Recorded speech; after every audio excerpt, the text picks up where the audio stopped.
ಸ್ನೇಹಿತರೆ ನಮಸ್ಕಾರ. ವ್ಯಕ್ತಿತ್ವ ವಿಕಸನ ಆಗೋದಕ್ಕೆ ಫಿಸಿಕಲಿ, ಮೆಂಟಲಿ, ಎಮೋಷ್ನಲಿ, ಸ್ಪಿರಿಚುವಲಿ, ದೈಹಿಕವಾಗಿ, ಮಾನಸಿಕವಾಗಿ, ಭಾವನಾತ್ಮಕವಾಗಿ, ಆಧ್ಯಾತ್ಮಿಕವಾಗಿ ತುಂಬ ಮುಖ್ಯ. ಈ ವಿಚಾರಗಳ ಕಡೆ ಗಮನ ಕೊಡಿ ಅಂತ ನಾವೆಲ್ಲ ಹೇಳ್ತಾ ಇರ್ತೇವೆ. ಮತ್ತೊಂದು ವಿಚಾರದ ಕಡೆಗೆ ನೀವೆಲ್ಲ ಗಮನ ಕೊಡಲೇಬೇಕು. ಅದರ ಕಡೆ ನೀವು ಗಮನ ಕೊಡಲಿಲ್ಲ ಅಂದರೆ ನಮ್ಮ ಜೀವನ ಅಷ್ಟು ಹಸನಾಗಲ್ಲ ಅಂತ ಹೇಳ್ತಾರೆ ನಮ್ಮ ನರೇಂದ್ರ ಕುಮಾರ್ ಅವರು. ನರೇಂದ್ರ ಕುಮಾರ್ ಅವರೇ ನಮಸ್ಕಾರ. ನಮಸ್ಕಾರ ಸರ್. ನಾವು ಸಾಮಾನ್ಯವಾಗಿ ವ್ಯಕ್ತಿತ್ವ ವಿಕಸನ ತರಬೇತುದಾರರು ಈ 4 ಅಂಶ ಹೇಳ್ತಾ ಇರ್ತೀವಿ, ಆದರೆ ನೀವು ಒಂದು ಅಂಶ ಹೇಳ್ತಾ ಇರ್ತೀರ. ಅದನ್ನು ನಮ್ಮ ಮಹಿಳೆಯರಂತೂ ವರಮಹಾಲಕ್ಷ್ಮಿ ಹಬ್ಬದ ದಿನ ಆ ವರಮಹಾಲಕ್ಷ್ಮಿನ ಬರಮಾಡ್ಕೊಳ್ಳೋದಕ್ಕೆ ಪ್ರಯತ್ನ ಪಡ್ತಾರೆ. ಇನ್ನು ನಮ್ಮ ಭೀಮಸೇನ್ ಜೋಶಿಯವರ ಧ್ವನಿಯಲ್ಲಿ ಭಾಗ್ಯದ ಲಕ್ಷ್ಮೀ ಬಾರಮ್ಮ ಹಾಡು ಕೇಳ್ತಾ ಇದ್ದರೆ ಅಯ್ಯೋ ನಮಗೊಂಥರ ಕಿವಿಗೆ ಮನಸ್ಸಿಗೆ ಇಂಪು, ಜೊತೆಗೆ ಆ ಲಕ್ಷ್ಮಿಯನ್ನು ಸ್ಮರಿಸುವ ವಿಧಾನ. ಆ ಲಕ್ಷ್ಮಿನ ನೀವೇನೋ ದಿನ ಜಪ ಮಾಡ್ತೀರಂತೆ, ಬೇರೆಯವ್ರಿಗೂ ಜಪ ಮಾಡಿಸ್ತೀರಂತೆ, ಏನು ಸಮಾಚಾರ? ಖಂಡಿತ ಸರ್. ಸೊ ಲಕ್ಷ್ಮೀ ಸರಸ್ವತಿ ಎರಡು ವಿಷಯದ ಬಗ್ಗೆ ಮಾತಾಡ್ಬೇಕಂದ್ರೆ ಎರಡು ತುಂಬಾ ಮುಖ್ಯ ಅಂತ ಹೇಳ್ತಾರೆ. ಆದ್ರೆ ಮೆಜಾರಿಟಿ ಆಫ್ ದ ಟೈಮ್ಸ್ ಈಗ ಏನಾಗ್ತಾ ಇದೆ, ಜನ ಹಳೆ ಗಾದೆನ ನಂಬ್ಕೊಂಡು ಈಗ ಅದೇನೇ ಹೇಳ್ತಾ ಇರ್ತಾರೆ, ದುಡ್ಡು ದುಡ್ಡು ಅಂತ ಬರೀ ದುಡ್ಡಿಂದ ಓಡ್ಬೇಡ, ನಿಂಗೇನು ಸಿಗಲ್ಲ, ಫ್ಯಾಮಿಲಿ ಲೈಫ್ ಇರಲ್ಲ ಅಂತ ಎಲ್ಲ. ಆದ್ರೆ ನನ್ನ ಪ್ರಕಾರ ದುಡ್ಡು ಎಷ್ಟು ಮಾಡ್ತಿರೋ ಅಷ್ಟು 90% ಆಫ್ ದ ಪ್ರಾಬ್ಲಮ್ ಸಾಲ್ವ್ ಆಗುತ್ತೆ. ಎಷ್ಟೋ ಮನೆಗಳಲ್ಲಿ ಹೇಳ್ತಾರೆ ಜನ, ದುಡ್ಡಿಲ್ಲ ಆದ್ರಿಂದ ನನ್ನ ಮಗನ ಟ್ಯೂಷನ್ ಕಳ್ಸಕ್ ಆಗ್ತಾ ಇಲ್ಲ. ಈ ತರ ಎಲ್ಲ ಆದಾಗ ಪ್ರಾಬ್ಲಿ ಆ ದುಡ್ಡಿತ್ತಂದ್ರೆ ಸಮಸ್ಯೆಗಳನ್ನ ಸಾಲ್ವ್ ಮಾಡ್ಕೊಂಡು ಮುಂದುವರಿಬಹುದು ಅಂತ. ಅಂದ್ರೆ ದುಡ್ಡು ಒಂದು ಸಂಪಾದನೆ ಮಾಡಿ ಅದನ್ನ ಹೆಂಗ್ ಉಳಿಸೋದು, ಅದನ್ನ ಇನ್ವೆಸ್ಟ್ ಮಾಡೋದು ಹೇಳ್ಕೊಡ್ತೀನಿ ಅಂತ ಹೇಳ್ತೀರಾ. ಖಂಡಿತ. ಅದೇ ಉದ್ಯೋಗದಲ್ಲಿ ಇದ್ದೀರಿ, ಐ ಫಾರ್ ಇನ್ವೆಸ್ಟ್ಮೆಂಟ್ ಅನ್ನೋ ಒಂದು ಸಂಸ್ಥೆನ ಆರಂಭ ಮಾಡಿದ್ದೀರಿ. ನಿಮ್ಮ ಈ ಬದುಕಿನ ಕೆಲವೊಂದು ನೆನಪುಗಳಿಗೆ ಕೈ ಹಾಕ್ತಾ ಇದ್ದೀನಿ ನಾನು, ಏನ್ ಹಂಚ್ಕೊಳ್ತೀರಿ? ಸರ್ ಖಂಡಿತ. ನಾನು ಮುಂಚೆ ಹೇಳ್ಬೇಕಂದ್ರೆ ಪ್ರಾಬ್ಲಿ ಇದು ನಮ್ಮ ತಂದೆ ಬ್ಯಾಂಕಲ್ಲಿ ವರ್ಕ್ ಮಾಡ್ತಾ ಇದ್ದಿದ್ದರಿಂದ ನಾನು ಈಗಲೂ ಜ್ಞಾಪಕ ಇದೆ. 2nd, 3rd ಸ್ಟ್ಯಾಂಡರ್ಡ್ ಅಲ್ಲಿ ಇರ್ತಾ ಇದ್ದೆ. ಅವರು ಅಷ್ಟು ಹಾರ್ಡ್ ವರ್ಕ್ ಅಂದ್ರೆ ಬ್ಯಾಂಕಲ್ಲಿ ಸ್ಯಾಟರ್ಡೆ ಸಂಡೇ ಕೂಡ ಹೋಗಿ ವರ್ಕ್ ಮಾಡ್ತಾರೆ. ಸಂಡೇಸ್ ಕೂಡ ಅವ್ರು ಹೋಗುವಾಗ ನಂಗೆ ಕರ್ಕೊಂಡು ಹೋಗೋರು ಬ್ಯಾಂಕ್ಗೆ. ಸೊ ಅವತ್ತಿಂದ ಕ್ಯೂರಿಯಾಸಿಟಿ ಶುರು ಆಗ್ತಾ ಇತ್ತು. ಎಲ್ಲಾ ಕಡೆ ಬುಕ್ಸ್, ನಂಬರ್ಸ್ ಆ ತರ ಶುರುವಾಗಿದ್ರಿಂದ ಆಮೇಲೆ ಟ್ರಾನ್ಸ್ಫರ್ ಆಗಿ ಬೇರೆ ಅವ್ರ ಬ್ಯಾಂಕಲ್ಲಿಂದ ಎವ್ರಿ 3 years ಟ್ರಾನ್ಸ್ಫರ್ ಆಗ್ತಾ ಇತ್ತು. ಬೇರೆ ಬೇರೆ ಬ್ರಾಂಚ್ ಹೋದಾಗ್ಲೂ ಕೂಡ ಕ್ಯೂರಿಯಾಸಿಟಿ ಜಾಸ್ತಿ ಆಗ್ತಾ ಹೋಯ್ತು. ಮುಂಚೆ ಬರೀ ಪೇಪರ್ಸ್, ಫೈಲ್ಸ್ ನೋಡ್ತಾ ಇದ್ದಿದ್ದು, ಆಮೇಲೆ ಕಂಪ್ಯೂಟರ್ಸ್ ನೋಡಕ್ ಶುರುವಾದ. ಇದಕ್ಕೆ ಡಿಫ್ರೆನ್ಸ್ ಏನು, ಫಸ್ಟ್ ಟೈಮ್ ನನಗೆ ಅವರು ಸೇವಿಂಗ್ಸ್ ಅಂದ್ರೆ ಏನು ಅಂತ ಹೇಳ್ಕೊಟ್ರು. 4th ಸ್ಟ್ಯಾಂಡರ್ಡ್ ಅಲ್ಲೇ ರೆಕರಿಂಗ್ ಡೆಪಾಸಿಟ್ ಅಂದ್ರೆ ಏನು ಅಂತ ಚಿಕ್ಕ ಮಕ್ಕಳಿಂದನೇ ಹೇಳ್ಕೊಡೋದು ತುಂಬಾ ಮುಖ್ಯ ಅಂತ ಇದಲ್ಲಿಗೆ. ಖಂಡಿತ ಸರ್, ಖಂಡಿತ. ಸೊ ಆ ಥರ ಅವ್ರು ಶುರು ಮಾಡಿಸಿದ್ದು ಕ್ಯೂರಿಯಾಸಿಟಿ ಜಾಸ್ತಿ ಆಗ್ತಾ ಹೋಯ್ತು ಫೈನಾನ್ಷಿಯಲ್ ಫೀಲ್ಡ್ ಅಲ್ಲೇನೆ.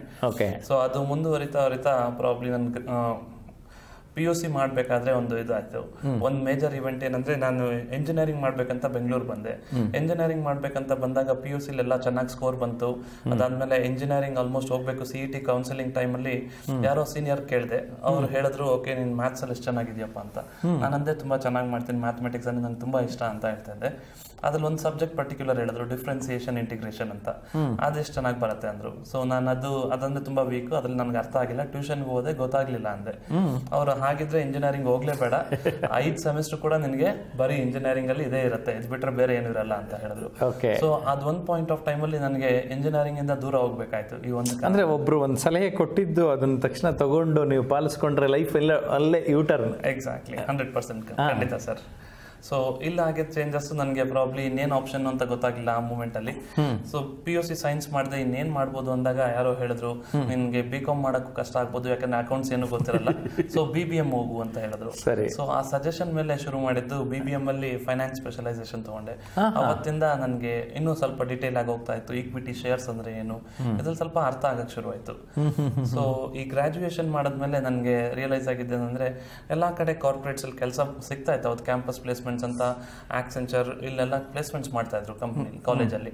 ಆದ್ರೂ ನನಗೆ ಯಾಕೋ ಅದಲ್ಲೆಲ್ಲ ಹೋಗಿ ಕೆಲಸ ಮಾಡಿದ್ರೆ ಬೇರೆ ಆಫ್ ಶೋರ್ BPOs ಅಲ್ಲಿ ಕೆಲಸ ಮಾಡೋದಕ್ಕೂ ಮತ್ತೆ ಇಲ್ಲಿ ಇಂಡಿಯನ್ ಈಕ್ವಿಟೀಸ್ ತಿಳ್ಕೊಂಡಿರೋದಕ್ಕೂ ಡಿಫ್ರೆನ್ಸ್ ಅನ್ನಿಸ್ತು.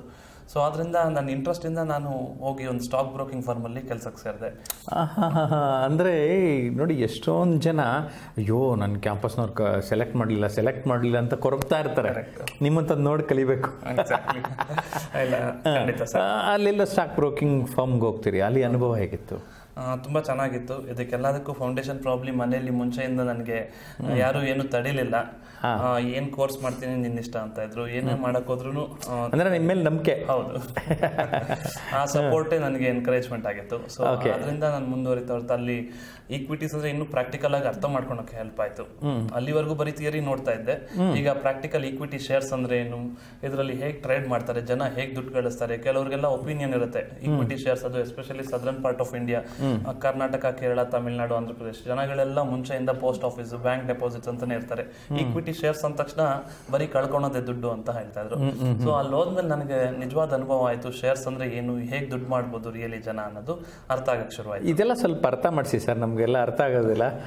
ಏನ್ ಸರ್ ಶೇರ್ ಅಂದ್ರೆ ಏನು ಸರ್? ಓಕೆ, ಖಂಡಿತ ಸರ್. ಶೇರ್ಸ್ ಅನ್ನೋದು ಪ್ರಾಬ್ಲಿ ನೀವು ಹೇಳಿದಾಗೆ ಎಲ್ಲರಿಗೂ ತುಂಬಾ ಕಡಿಮೆ ಅದ್ರ ಬಗ್ಗೆ ತಿಳ್ಕೊಂಡ್ರಿಂದ ಭಯ ಪಡೋದು ಜಾಸ್ತಿ ಆಗುತ್ತೆ. ಸೊ ಈಕ್ವಿಟಿ ಶೇರ್ಸ್ ಅಂದ್ರೆ ನಥಿಂಗ್ ಬಟ್ ಒಂದು ಬಿಸ್ನೆಸ್ ಪಾಲ್ದಾರರಾಗ್ತೀರಾ.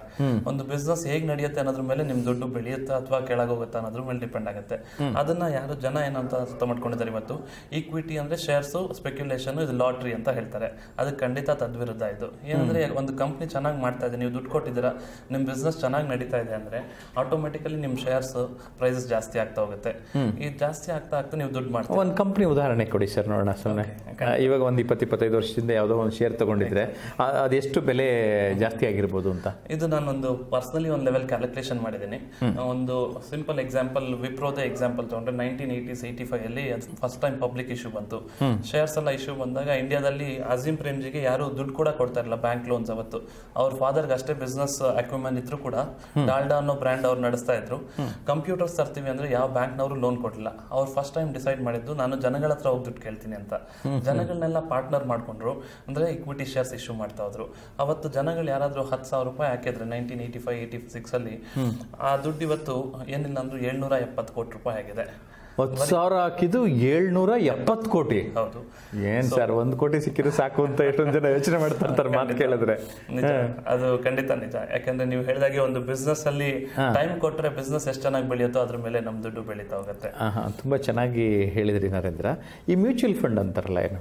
ಓಕೆ, ಮ್ಯೂಚುವಲ್ ಫಂಡ್ಸ್ ಅಂದ್ರೆ ಈಗ ನೀವು ಹೇಳಿದ್ರಿ ಸರ್, ಭಯ ಪಡ್ತಾರೆ ಜನ, ಏನ್ ರಿಸ್ಕ್ ಇರುತ್ತೆ, ಶೇರ್ಸ್ ಕೇಸ್ ಕೆಳಗೋಯ್ತು ಅಂದ್ರೆ, ಬಿಸ್ನೆಸ್ ಮಾಡ್ಲಿ, ಕಂಪ್ನಿ ಚೆನ್ನಾಗಿ ಮಾಡ್ಲಿಲ್ಲ ಅಂದ್ರೆ ಏನು ಅಂತ ಭಯ ಪಡೋ ಜನ ಜಾಸ್ತಿ ಇವತ್ತು. ಆ ಭಯನ ಕಡಿಮೆ ಮಾಡೋದಕ್ಕೆ ಅಂತಾನೆ 1960s ಅಲ್ಲೂ ಕೂಡ UTI ಅಂತ ಮ್ಯೂಚುವಲ್ ಫಂಡ್ ಮಾಡಿದ್ರು. ಆದ್ರೆ ಆ ಕಾನ್ಸೆಪ್ಟ್ ಅಷ್ಟು ಇದಾಗಲಿಲ್ಲ. 1993 ಅಲ್ಲಿ ಇಂಡಿಯಾದಲ್ಲಿ securities exchange board of India ಅಂತ ರೆಗ್ಯುಲೇಟರಿ ಬಾಡಿ ಮಾಡಿ ಅಲ್ಲಿಂದ ಮ್ಯೂಚುವಲ್ ಫಂಡ್ಸ್ ಅಂತ ಪರ್ಮಿಷನ್ ಕೊಟ್ರು. ಈ ಮ್ಯೂಚುವಲ್ ಫಂಡ್ಸ್ ಉದ್ದೇಶ ಏನಂದ್ರೆ, ಬೇಸಿಕಲಿ ಎಲ್ಲ ಜನಗಳಿಗೆ ಇನ್ವೆಸ್ಟ್ ಮಾಡಕ್ ಇಷ್ಟ ಇದೆ, ಆದ್ರೆ ಟೈಮ್ ಸಾಕಾಗ್ತಾ ಇಲ್ಲ, ನಾಲೆಡ್ಜ್ ಸಾಕಾಗ್ತಾ ಇಲ್ಲ, ಮತ್ತು ಅದನ್ನ ಬಗ್ಗೆ ತಿಳುವಳಿಕೆ ಇಲ್ಲ. ಇದೆಲ್ಲದ್ರೂ ಕಾನ್ಸೆಪ್ಟ್ ಆಗಿ ಇಟ್ಕೊಂಡು ಪ್ರೊಫೆಷನಲ್ ಫಂಡ್ ಮ್ಯಾನೇಜರ್ಸ್ ಬರ್ತಾರೆ. ಇವ್ರು ಏನ್ ಮಾಡ್ತಾರೆ, ನಿಮ್ ದುಡ್ಡು ಸಂಗ್ರಹ ಮಾಡಿ ಅದನ್ನ ಕರೆಕ್ಟ್ ರಿಸರ್ಚ್ ಮಾಡಿ ಕೆಲವು ಕಂಪ್ನೀಸ್ ಅಲ್ಲಿ ಇನ್ವೆಸ್ಟ್ ಮಾಡ್ತಾರೆ. ಅದು ಅಡ್ವಾಂಟೇಜ್ ಏನಂದ್ರೆ, ನೀವು ಬರೀ ಈಕ್ವಿಟಿ ಶೇರ್ಸ್ ಒಂದು ಕಂಪ್ನಿ ತಗೋಬಹುದು, 10,000 ರೂಪಾಯಿ ಇದ್ರೆ ಬರೀ ಒಂದು ಕಂಪ್ನಿ ಅಥವಾ 2 ಕಂಪ್ನಿ ಶೇರ್ಸ್ ತಗೊಳ್ತೀರಾ. ಅದೇ ಮ್ಯೂಚುವಲ್ ಫಂಡ್ಸ್ ಅಲ್ಲಿ ಹೋದಾಗ ನೀವೇನಿಲ್ಲ ಅಂದ್ರೂ 40-50 ಕಂಪ್ನೀಸ್ ಅಲ್ಲಿ ನಿಮ್ ದುಡ್ಡು ಇನ್ವೆಸ್ಟ್ ಆಗ್ತಾ ಹೋಗುತ್ತೆ. ಸೊ ಈ ತರ ಆಗೋದ್ರಿಂದ ಏನಾಗುತ್ತೆ, ಕೆಲವು ಕಂಪ್ನೀಸ್ ಕೆಳಗಡೆ ಹೋದ್ರು ಕೂಡ, ಪರ್ಫಾರ್ಮ್ ಮಾಡಿದ್ರೆ ಕೆಳಗೆ ಬಂತು ಅಂದ್ರೂ ಕೂಡ ನಿಮ್ ದುಡ್ಡು ಓವರ್ ಆಲ್ ಪಾಸಿಟಿವ್ ಇರುತ್ತೆ. ಇದು ಅಡ್ವಾಂಟೇಜ್ ಮ್ಯೂಚುವಲ್ ಫಂಡ್ಸ್. ಇದು ಇವತ್ತೆಷ್ಟು ಒಳ್ಳೆ ಸಿಚುವೇಶನ್ ಬಂದಿದೆ ಅಂದ್ರೆ, ಎಂತ ಸಾಮಾನ್ಯ ವ್ಯಕ್ತಿ ಕೂಡ ಮ್ಯೂಚುವಲ್ ಫಂಡ್ಸ್ ಅಲ್ಲಿ ಇನ್ವೆಸ್ಟ್ ಮಾಡಬಹುದು ಅಂತ. ಇವನ್ 500 ರೂಪಾಯಿ ಕೂಡ ಇನ್ವೆಸ್ಟ್ ಮಾಡೋಕೆ ಆಪರ್ಚುನಿಟಿ ಇದೆ ಮ್ಯೂಚುವಲ್ ಫಂಡ್ಸ್. ತುಂಬಾ ಚೆನ್ನಾಗಿ ಹೇಳಿದ್ರಿ. ಈಗ ನೀವು ಇನ್ಶೂರೆನ್ಸ್ ಅಡ್ವೈಸರ್ ಆಗಿ ಕೂಡ ಸೇವೆ ಸಲ್ಲಿಸ್ತೀರಾ, ಇನ್ಶೂರೆನ್ಸ್ ನ ಚೆನ್ನಾಗಿ ಅರ್ಥ ಮಾಡ್ಕೊಂಡಿದ್ದೀರಾ. ಕೆಲವೇ ಮಾತಲ್ಲಿ ಹೇಳೋದಾದ್ರೆ, ಯಾಕ್ರಿ ಬೇಕು ಈ ಇನ್ಶೂರೆನ್ಸ್? ಖಂಡಿತ ಸರ್, ತುಂಬಾ ಒಳ್ಳೆ ಕ್ವೆಶನ್ ಕೇಳಿದ್ರಿ. ಇದು ಇನ್ಫ್ಯಾಕ್ಟ್ ನನಗೂ ಗೊತ್ತಿರಲಿಲ್ಲ. 2005-06 ಅಲ್ಲಿ ಗ್ರಾಜುಯೇಷನ್ ಮಾಡಿದ್ಮೇಲೆ ಯಾರು ಹೇಳಿದ್ರು ಇನ್ಶೂರೆನ್ಸ್ ಅಡ್ವೈಸರ್ ಆಗು ಅಂತ. ನನಗೂ ಅಷ್ಟೇ ಅರ್ಧಂಬರ್ಧ, ನಾನು ಅವತ್ತು ಇನ್ಶೂರೆನ್ಸ್ ಬಗ್ಗೆ ತಿಳ್ಕೊಬೇಕಂತ ಕ್ಯೂರಿಯಾಸಿಟಿಗೆ ಜಾಯ್ನ್ ಆದೆ. ಆ ಥರ ಜಾಯ್ನ್ ಆದಮೇಲೆ ಪ್ರಾಬ್ಲಿ ಒಂದ್ಸರಿ ಇದೇ ಥರ ಇನ್ಶೂರೆನ್ಸ್ ಕೊಡ್ತಾ ಹೋದೆ. ಏನಕ್ಕೆ ಪ್ರೊಟೆಕ್ಷನ್ ಇನ್ಶೂರೆನ್ಸ್ ಅಂದ್ರೆ ಏನಕ್ಕೋಸ್ಕರ ಕೊಡ್ತಾ ಇದೀವಿ ಅಂತ ಅರ್ಥ ಅಷ್ಟಾಗಿರಲಿಲ್ಲ. ಆಮೇಲೆ ಒಂದು ನನ್ನ ಕ್ಲೈಂಟೇ ಒಬ್ರು ಇನ್ಶೂರೆನ್ಸ್ ಪಾಲಿಸಿ ಕೊಟ್ಟವರು 2 ವರ್ಷ ಆದ್ಮೇಲೆ ಡೆತ್ ಆಯ್ತು. ಆ ಡೆತ್ ಆದಾಗ ಆ ವಿಡೋ ಇದಾರಲ್ಲ, ಆ ಲೇಡಿ ಬಂದ್ಬಿಟ್ಟು ನನ್ನ ಹತ್ರ ಅಂತಾರೆ, ಕಾಲ್ ಮುಟ್ಬಿಟ್ಟು ಹೇಳಿದ್ರು, ನಂಗೆ ಗೊತ್ತಿಲ್ಲಪ್ಪ ದೇವ್ರಿದಾರೋ ಇಲ್ಲೋ, ಆದ್ರೆ ನಮ್ಮ ಪಾಲಿಗೆ ಮಾತ್ರ ನೀನೇ ದೇವ್ರು ಅಂತ ಹೇಳಿದ್ರು. ಆದ್ರೆ ಎಷ್ಟು ಜನ ಇನ್ಶೂರೆನ್ಸ್ ಏಜೆಂಟ್ಸ್ಗೆ ಈ ತರದ ಅನುಭವಗಳಾಗಿರುತ್ತೋ. ಹೌದು ಸರ್, ಖಂಡಿತ. ಯಾಕಂದ್ರೆ ಯಾರು ಯಾವಾಗ ಸಾಯ್ತಾರೆ ಅನ್ನೋದು ಗೊತ್ತೇ ಇಲ್ಲ ಅಲ್ಲ. ಹೌದು, 100% ಸರ್. ಈ ಅನ್ಸರ್ಟನ್ ಅನ್ಸರ್ಟನಿಟಿಲಿ ಬದುಕ್ತಾ ಇರ್ತೀವಿ. ಅಟ್ ದ ಸೇಮ್ ಟೈಮ್ ನಮ್ಮ ಜವಾಬ್ದಾರಿ ನಮ್ಗೆ ಇರುತ್ತೆ. So as a individual earning member of the family ಇದ್ದಾಗ so protection becomes a main important ಅಂತ ನನ್ನ ಅನಿಸಿಕೆ.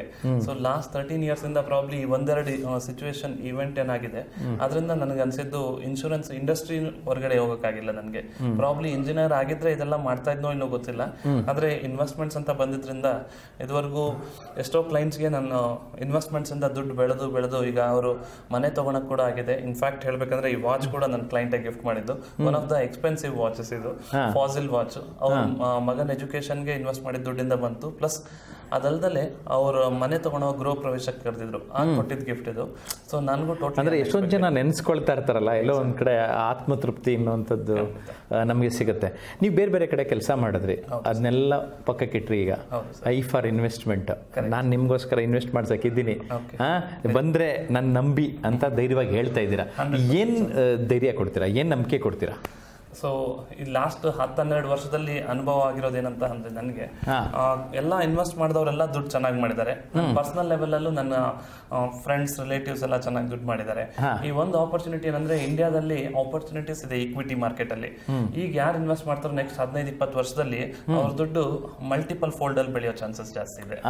ಸೊ ನಾವೀಗ ಇಂಡಿಯನ್ ಎಕಾನಮಿ ಯಾವ ಕಂಡೀಷನ್ ಅಲ್ಲಿ ಇದೀವಿ ಅಂದ್ರೆ 1980s ಅಲ್ಲಿ ಪ್ರಾಬ್ಲಿ 1970s ಅಲ್ಲಿ ಅಮೆರಿಕನ್ ಕಂಡೀಷನ್ ಏನಿತ್ತು, ಇಂಡಿಯನ್ ಕಂಡೀಷನ್ ಅದೇ ರೀತಿ ಇದೆ. ಸೊ ಅಮೆರಿಕ ಇವತ್ತು ನೋಡಿದ್ರೆ ಡೆವಲಪ್ಡ್ ಎಕಾನಮಿ, ಇದೆಲ್ಲ ಬೆಳೆಯಕ್ಕೆ 30-40 ವರ್ಷ ಹಿಡಿತು. ಅದೇ ತರ ಇವತ್ತು India is a fast growing country. So ಇಲ್ಲಿ ಇನ್ವೆಸ್ಟ್ ಮಾಡೋದ್ರಿಂದ ಪ್ರಾಬ್ಲಿ ನಾವು ಅದೇ ತರ ಬೆಳೆದು ದೇಶ ಬೆಳೆಯೋದ್ರ ಜೊತೆಗೆ ನಾವು ಬೆಳಿಬಹುದು ಅಂತ 100% ಸರ್. ನಾವು ಉದ್ಧಾರ ಆಗೋಣ, ದೇಶನ ಉದ್ಧಾರ ಮಾಡೋಣ ಅಂತ ನೀವು ಐ ಫಾರ್ ಇನ್ವೆಸ್ಟ್ಮೆಂಟ್ ಸಂಸ್ಥೆ ಮಾಡ್ತಾ ಇದ್ದೀರಾ. ಬಿ ಎ ಬಿಲಿನಿಯರ್ ಅನ್ನೋ ಒಂದು ವರ್ಕ್ಶಾಪ್ ಮಾಡಲಿಕ್ಕೆ ಹೊರಟಿದ್ದೀರಾ. ನಿಮ್ಮ ಸಂಪರ್ಕಕ್ಕೆ ಬಂದರೆ, ನಿಮ್ಮ ಶಿಬಿರಕ್ಕೆ ಬಂದರೆ ಅವ್ರನ್ನೆಲ್ಲ ಬಿಲಿನಿಯರ್ ಮಾಡಬೇಕು ಅಂದರೆ 100 ಕೋಟಿ ಸಂಪಾದನೆ ಮಾಡಿರ್ಬೇಕು ಅವರು. ಟರ್ನ್ ಓವರ್ ಅಲ್ಲ, ಆದಾಯ. ಈ ಮಾತು ಕೇಳ್ತಾ ಇದ್ರೆ ಎಲ್ರಿಗೂ ಕುತೂಹಲ ಇರುತ್ತೆ. ಸರ್, ಒಂದು ಟ್ರೈನಿಂಗ್ ಅಟೆಂಡ್ ಮಾಡೋದ್ರಿಂದ ಒಬ್ಬ ಕೋಟ್ಯಾಧಿಪತಿ ಆಗಕ್ಕೆ ಸಾಧ್ಯನಾ ಸರ್? ಖಂಡಿತ ಸಾಧ್ಯ ಇದೆ ಸರ್. ಇಂಡಿಯಾದಲ್ಲಿ ನಮಗೆ ಮೇನ್ ಚಾಲೆಂಜ್ ಏನಂದ್ರೆ ಪ್ರಾಬ್ಲಿ ಆಪರ್ಚುನಿಟಿ ಏನಂದ್ರೆ ಜನ ದುಡ್ಡು ಮಾಡ್ತಾ ಇದ್ದಾರೆ. ದುಡ್ಡು ಸೇವ್ ಮಾಡೋದ್ರಲ್ಲಿ Indians are highest. Average Indian ಎಷ್ಟು ಸೇವ್ ಮಾಡ್ತಾ ಇದ್ದಾರೆ? 37%. 100 ರೂಪಾಯಿ ದುಡಿದ್ರೆ 37 ರೂಪಾಯಿ ಸೇವ್ ಮಾಡ್ತಾ ಇದ್ದಾರೆ. ಆ ತರ ಇರೋ ಕಂಡೀಷನ್ ಅಲ್ಲಿ ಇಷ್ಟಿದ್ರು ಕೂಡ ಕೆಲವು ಇವತ್ತು ನೋಡಿದ್ರೆ ದುಡ್ಡಿಲ್ಲ ಅಂತಾರೆ, ಮಕ್ಳ ಎಜುಕೇಶನ್ ಬೆಳೆಸ್ತಾ ಇಲ್ಲ. ಎಕ್ಸಾಕ್ಟ್ಲಿ. ಸೊ ಸೇವ್ ಮಾಡ್ತಾ ಇದ್ದಾರೆ, ಎಲ್ಲಿ ಇಡ್ಬೇಕು ಅಂತ ಗೊತ್ತಾಗ್ತಾ ಇಲ್ಲ. SBI ಅಕೌಂಟ್, FD ಅಲ್ಲಿ ಇಟ್ಕೊಂಡಿರ್ತಾ ಇದ್ದಾರೆ. ಸೊ ದುಡ್ಡು ಬೆಳೀತಾ ಇಲ್ಲ. ಇಲ್ಲಿ ನಮ್ಗೆ ಅದೊಂದೇ ಅಲ್ದಲೆ ಇನ್ಫ್ಲೇಷನ್ ಅಂತ ಕೂಡ ಬರುತ್ತೆ, ಹಣದುಬ್ಬರ ಅಂತ. ಅದರಿಂದ ಸೇವ್ ಮಾಡಿದ ದುಡ್ಡು ಬೆಳೀತಾ ಇಲ್ಲ, ಅಲ್ಲಿಗೆ ಮ್ಯಾಚ್. Correct sir. ಆ ತರ ಆಗ್ತಾ ಇರೋದ್ರಿಂದ ದುಡ್ಡು ಎಕ್ಸಾಕ್ಟ್ಲಿ ಮೀಟ್ ಮಾಡ್ತಾ ಇಲ್ಲ ಅವ್ರ ಗೋಲ್ಸ್ ನ. ಆ ಒಂದು ಉದ್ದೇಶಕ್ಕೆ ಇಲ್ಲಿ ಈಕ್ವಿಟಿ ಅಥವಾ ಮ್ಯೂಚುವಲ್ ಫಂಡ್ಸ್ ಏನಿದೆ ಅದು ಅವ್ರ ಗೋಲ್ ನ ಫುಲ್ಫಿಲ್ ಮಾಡಕ್ ಹೆಲ್ಪ್ ಮಾಡುತ್ತೆ. ಅಂದ್ರೆ ಅದನ್ನ ಅರ್ಥ ಮಾಡಿಸಿ ಅವ್ರಿಗೆ ಒಬ್ಬೊಬ್ಬರಿಗೂ ಒಂದೊಂದು ಸಪರೇಟ್ ಸೊಲ್ಯೂಷನ್. Correct sir. ಯಾರ್ಯಾರ ಹಣದ ಕಾಯಿಲೆಗೆ ಏನೇನ್ ಮದ್ದು ಕೊಡಬೇಕು ಅದೆಲ್ಲ ಕೊಡ್ತೀರಾ ನೀವು? Correct sir. ಅಂದ್ರೆ ಆ ತರದ ಶಿಬಿರ ಅಟೆಂಡ್ ಮಾಡೋದ್ರಿಂದ ಖಂಡಿತವಾಗಿ ಲಾಭ ಆಗುತ್ತೆ ಅಂತೀರಾ? 100% ಸರ್. ಯಾಕೆಂದ್ರೆ ಟು ದ ಲಾರ್ಜರ್ ಎಕ್ಸ್ಟೆಂಟ್ ಏನಾಗುತ್ತೆ, ನಾವು ಇನ್ವೆಸ್ಟ್ಮೆಂಟ್ ಸೆಷನ್ಸ್ ಅಲ್ಲಿ ಬ್ರಾಡರ್ ಪಿಕ್ಚರ್ ಕೊಟ್ಟಿರ್ತೀವಿ, ಏನು ಅಡ್ವಾಂಟೇಜ್, ಏನೇನು ವರ್ಕ್ ಆಗುತ್ತೆ, ಹೇಗೆ ವರ್ಕ್ ಆಗುತ್ತೆ ಅಂತ ಗೊತ್ತಾಗುತ್ತೆ. ಆಮೇಲೆ ಇಂಡಿವಿಜುವಲ್ ಕೇಸ್ ಟು ಕೇಸ್ ಬೇರೆ ಆಗುತ್ತೆ. ಈಗ ಸೊ ಹಣದಿಂದನೇ ಅವ್ರ ಲೈಫ್ ಟರ್ನ್ ಆಗೋ ಚಾನ್ಸಸ್ ಇರುತ್ತೆ. ಸರ್, ನಿಮ್ಮ ದೃಷ್ಟಿನಲ್ಲಿ ಈ ತಿರುವುಗಳು, ಟರ್ನ್ಸ್ ಅಂದ್ರೆ ಏನು? ಟರ್ನ್ಸ್ ಅಂದ್ರೆ ಪ್ರಾಬ್ಲಿ ಯಾವಾಗ ಆಪರ್ಚುನಿಟಿ ಸಿಗುತ್ತೋ ಆಗ ನಮ್ಮನ್ನು ನಾವು ಬದಲಾಯಿಸ್ಕೋಬೇಕು ಅನ್ನೋದನ್ನೇ ಅಂದ್ರೆ ಅವಕಾಶ ಬಂದಾಗ ನಾನು ಬದಲಾಗಬೇಕು, ಹಾಗೆ ಇದ್ರೆ ಅದ್ರ ಪಾಡ್ಗೆ ಅದು ಹೊಟ್ಟೋಗ್ಬಿಡುತ್ತೆ ಅಂತ. ಖಂಡಿತ ಸರ್. ಒಟ್ಟಾರೆ ಏನ್ ಹೇಳಕ್ ಬಯಸ್ತೀರಾ? ಸೊ ಇಂಡಿಯಾ ಒಂದು ಒಳ್ಳೆ ಆಪರ್ಚುನಿಟಿ ಕಂಟ್ರಿ. ಈಗ ನಾವಲ್ದಲ್ಲೇ ಇಲ್ಲಿ ನೋಡಿದ್ರೆ FIIs ಅಂತ ಕರಿತೀವಿ, ಫಾರಿನ್ ಇನ್ಸ್ಟಿಟ್ಯೂಷನಲ್ ಇನ್ವೆಸ್ಟರ್ಸ್. ಅವರೆಲ್ಲ ಕೂಡ ಎಲ್ಲಾ ದೇಶಗಳಿಂದ ಮ್ಯೂಚುವಲ್ ಫಂಡ್ಸ್ ಮತ್ತೆ ಪೆನ್ಷನ್ ಫಂಡ್ಸ್ ತಂದು ಇಂಡಿಯಾದಲ್ಲಿ ಇನ್ವೆಸ್ಟ್ ಮಾಡ್ತಾ ಇದ್ದಾರೆ.